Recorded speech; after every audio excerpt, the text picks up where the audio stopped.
Welcome to the slop farm. Enjoy the video.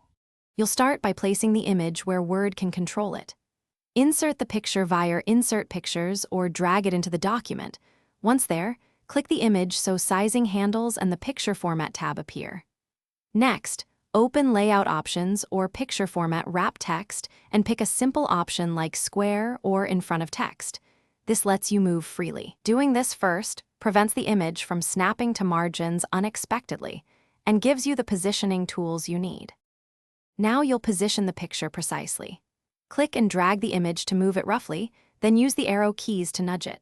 Tap an arrow for a small move and hold Shift while pressing arrows for larger increments. If you need even placement, open Picture Format, align to margins or other objects, or turn on grid lines and snap to grid to keep spacing consistent. Once done, check the size group to confirm proportional scaling if you resize. Finish by anchoring and securing the image so it behaves as you expect. Right-click the picture, choose more layout options, and lock the anchor to keep the image attached to a paragraph. This prevents it from jumping when you edit text. If you have multiple objects, select them together in group so they move as one. If things go wrong, reset Wrap Text to Inline with Text and reapply your Wrap option. That often clears stubborn positioning issues. Thanks for watching. Consider subscribing if we helped you today.